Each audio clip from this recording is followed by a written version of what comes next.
If you're anything like me, you absolutely love getting sued. You get excited when a process server shows up at your door and serves you with legal papers. I've been served by the best, my friend. And you get even more excited when you have to pay your lawyer tens of thousands of dollars just to get rid of a frivolous claim. We intend to prove that the prosecution's case is circumstantial. Okay, I'm kidding. Of course you don't. Nobody does. Thanks a lot, asshole. Yeah, real jack. But if you're planning on getting into real estate, chances are you will get sued eventually. The longer you stay in business and the more properties you own and deals you do, the more likely it is that you will find yourself on the other side of a lawsuit. Fortunately, there are things you can do to reduce your liability, and I'll explain what they are coming up.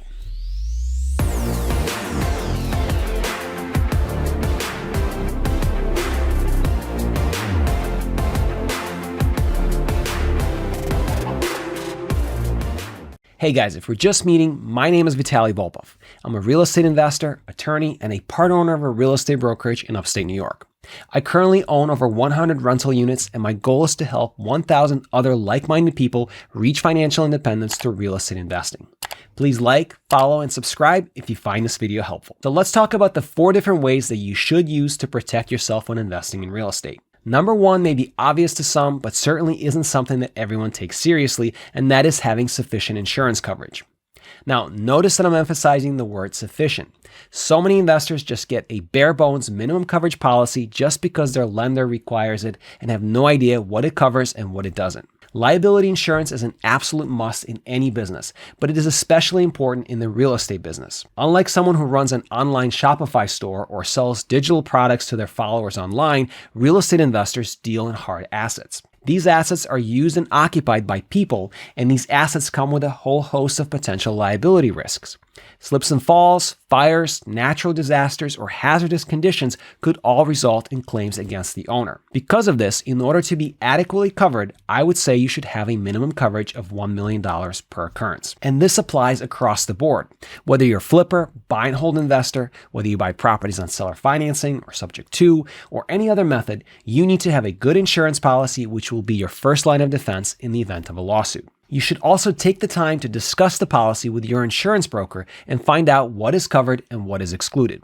Insurance companies are known for excluding all kinds of things from coverage and for requiring additional endorsements and premiums in order to provide coverage for certain types of losses. It is your job to think critically about the potential risks that could exist at your property and to try to get as much coverage as you possibly can. While you should have a separate policy for each property, you should also consider purchasing something called an umbrella policy. An umbrella policy is basically an additional liability insurance policy which provides additional coverage over and above the limits of the main policy. An umbrella policy is usually much less expensive than the main policy, and one such policy can provide liability coverage for an occurrence at any property that you own. It will even cover liability which you may incur from occurrences unrelated to properties, such as an automobile accident. Number 2 is opening and properly maintaining a legal entity such as an LLC. Now, this is a hotly debated topic online and on YouTube.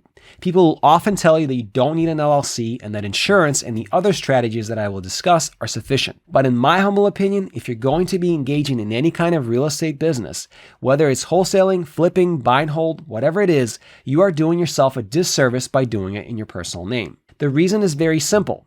When you do business in your own name, every single asset that you own and dollar in your pocket is on the line if and when you get sued. You may only own one property that's hardly worth anything, but if you own other valuable assets such as your primary residence, cash in the bank, vehicles, furniture, etc., those assets are ripe for the taking if you lose a lawsuit brought against you because of your rental property. On the other hand, if you own your one crappy rental property in your LLC, and if you maintain the necessary legal and financial separation between your personal and business activity, the buck should really stop with that LLC in the event of a lawsuit.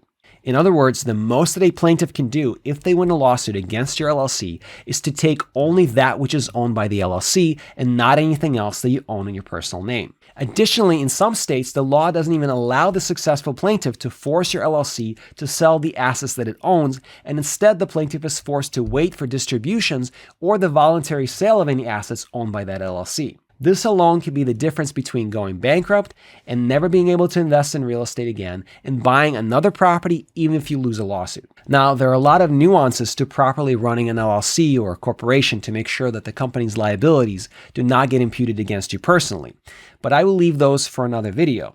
Suffice it to say that I believe that utilizing an entity is extremely important and should be done in almost all circumstances. I will acknowledge that the cost of creating and maintaining an LLC can vary dramatically from one state to another.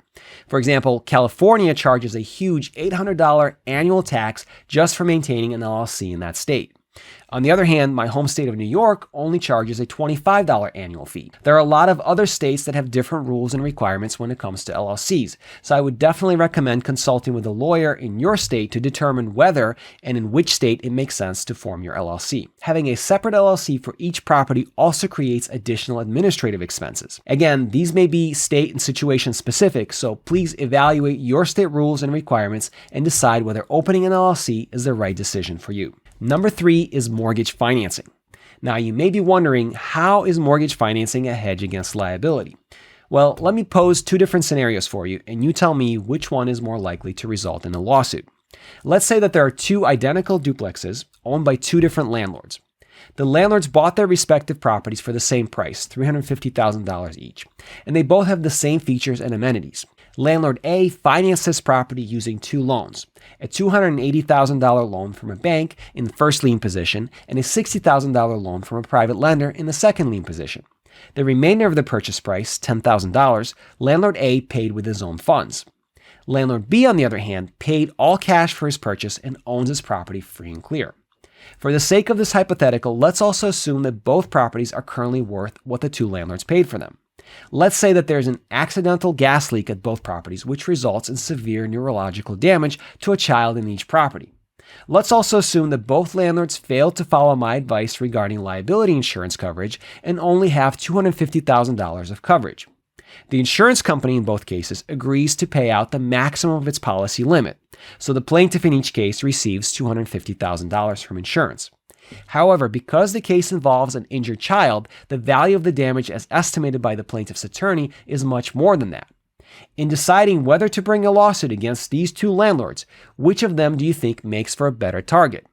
If you said landlord B, you're correct. Why? The reason is that landlord B's property has no corresponding liens associated with it, which means that if the plaintiff is successful in obtaining a judgment against landlord B, the plaintiff should be able to get paid from the equity of the property. By contrast, landlord A, because he has 2 different mortgages on the property totaling $340,000, has only $10,000 of equity. So even if the plaintiff wins and is able to force a sale of the property to satisfy the judgment, the plaintiff would get nothing after the closing costs and after both loans are paid off. For this reason, generally speaking, higher debt on a rental property makes it less likely that a plaintiff's attorney would be willing to take on the case. Higher loan-to-value ratio tends to discourage lawsuits because, as they say, the juice isn't worth the squeeze for most plaintiffs' attorneys. As it turns out, they don't really like working for free.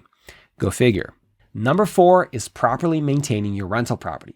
You should be doing this regardless as a matter of good practice, but it also certainly doesn't hurt when it comes to limiting your liability. Ensuring that your property is safe and in compliance with the local building and fire codes will not only keep your tenants and others safe, but will also reduce the likelihood of lawsuits. Examples of appropriate safety features include ensuring that you have sufficient number of working smoke and carbon monoxide alarms, fire extinguishers, operating sprinkler systems where required, and handrails on stairs. You should also make sure that any mold or hazardous conditions are taken care of properly by qualified contractors and that you maintain good records of what was done by who and when. So there you have it, guys. If you follow these 4 suggestions, you will reduce the likelihood of lawsuits and will limit your liability should a lawsuit be brought against you. If you found this video helpful, please leave a like. And if you're watching this video on YouTube, subscribe to the channel so that you don't miss any of my future content. Thanks again for watching. Have a great day, and I will see you in the next one. Take care.